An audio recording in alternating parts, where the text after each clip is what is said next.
And good evening, everyone. Happy Friday. Tonight was a big night for Donald Trump, who discovered that after all, at least to the criminal justice system, he is no different from anyone else. Despite his fame and political prominence, he can't just publicly abuse witnesses because he's on the campaign trail. The judge who taught him that lesson today is named Tanya Chutkan. I have a bunch more to say on her in just a bit, but we begin the readout tonight with something along those same lines. And it is the truism that sometimes things are not as they seem, even when they involve Hollywood stars and former president. For example, today in Hollywood, actors and writers continue to walk the picket line, still unable to reach an agreement with the studios and producers like Netflix. A reminder that while our perception is that Hollywood is this glamorous place where all the actors and writers are fabulously rich, for the vast majority of them, that isn't true at all.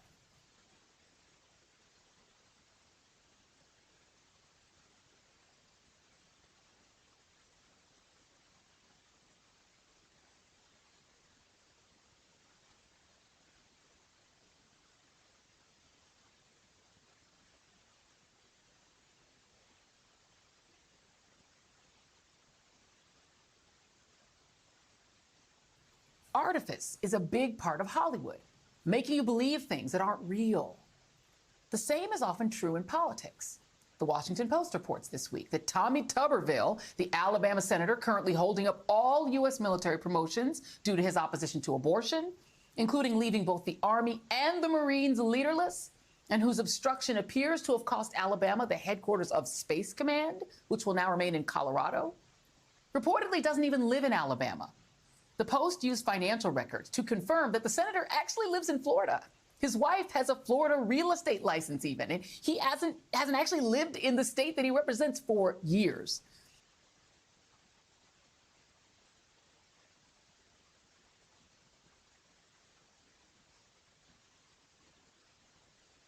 They even included a link to this video in which Tuberville says that after retiring as a football coach, he moved to Florida. But Tuberville got elected to the Senate not because he was a good politician or had great ideas. He got elected because he was a famous football coach who used to coach at Auburn University in Alabama. So Alabama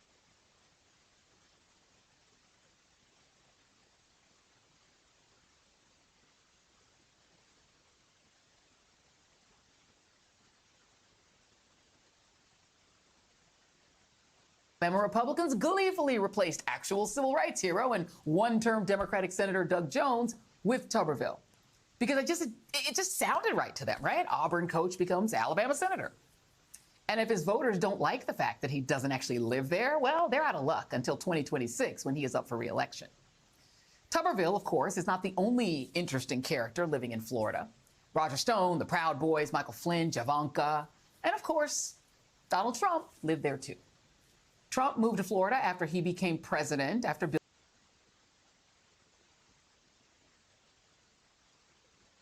building a career in New York that convinced most people that he was a successful real estate billionaire. So powerful was that myth that he landed The Apprentice, which turned him into a celebrity.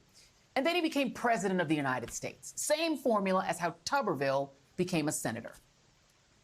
And I just don't think that people think enough about how much the artifice that got him here is why it is so hard for people who support Trump, and even some who don't really, to believe that he committed crimes, even when the evidence says that he absolutely totally did. People enjoy believing in Hollywood mythology and worshiping the rich and famous. It is endemic to American culture. Remember the show Lifestyles of the Rich and Famous? It was a huge hit, just like The Apprentice was. And for a lot of people who look up to Trump as a rich celebrity they idolize, it is just easier to believe that he wouldn't commit crimes because he wouldn't have to.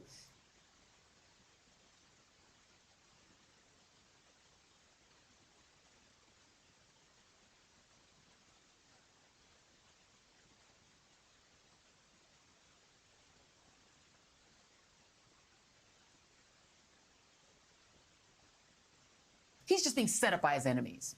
And while the actual facts say no, Joe Biden did beat celebrity President Donald Trump.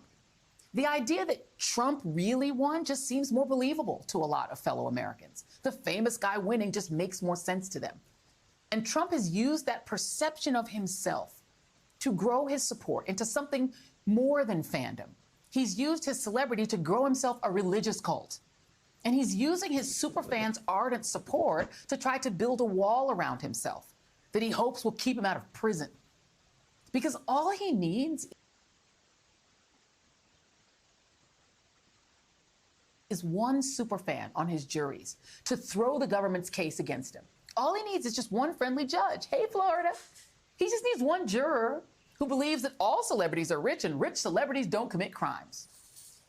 But what if America in next year's election once again chooses the real politician over the celebrity? I mean, it is likely to happen. A poll roundup by political strategist Simon Rosenberg shows a consistent 3 to 4 point lead for Biden. It's an outcome that could trigger a replay of 2020 all over again.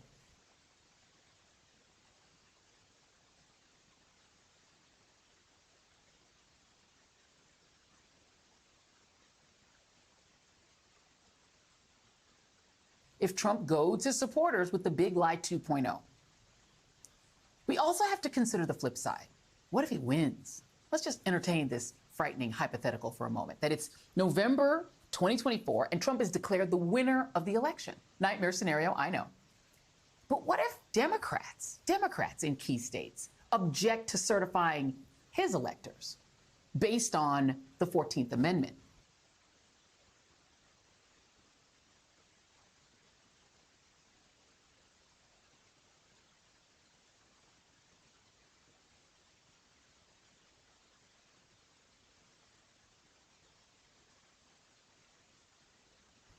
It's a question two constitutional scholars tackled for more than a year, and then they spoke to the New York Times. These are conservative scholars, I should add, who are active members of the Federalist Society, the conservative legal group, and proponents of originalism, the method of interpretation that seeks to determine the Constitution's original meaning.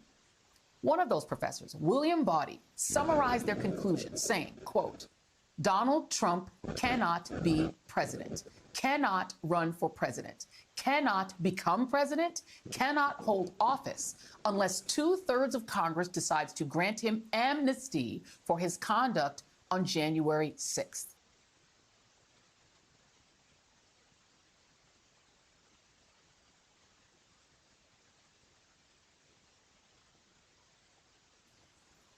This is based on a little-known provision of the 14th Amendment, which bars people who have engaged in an insurrection from holding government office. The intent was to prevent the president from allowing former leaders of the Confederacy to regain power within the U.S. government.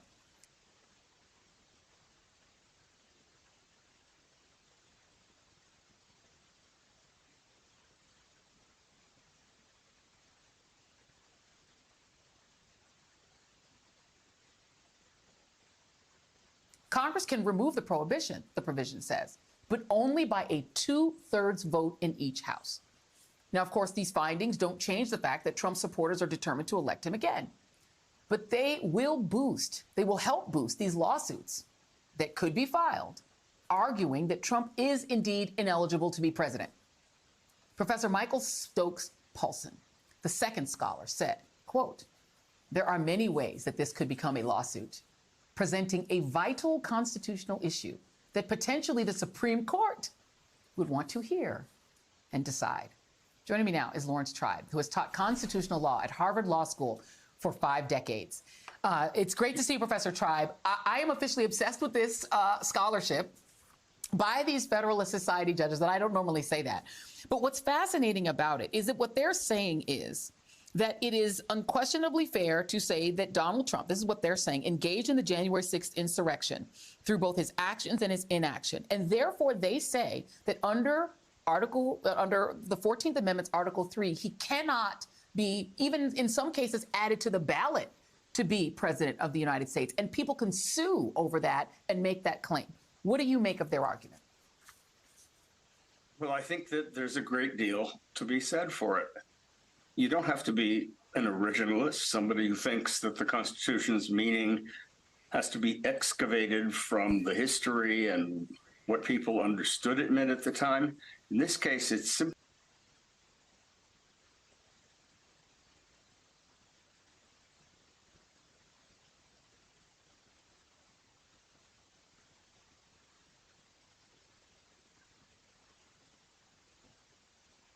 simply the straight up language. 14th Amendment, Section 3 says that anybody who takes an oath to uphold the Constitution and thereafter engages in or gives aid and comfort to an insurrection cannot hold any office under the United States, period. Now, back in, I think it was the spring of last year, Judge Michael Ludig, a distinguished conservative, and I both wrote that we thought those words meant exactly what they said. A lot of people have said, oh no, you have to take them in light of an 1869 decision rendered by Chief Justice Chase in a case called In re Griffin. Well, these two scholars do a terrific job of shredding that circuit court opinion by one Supreme Court justice.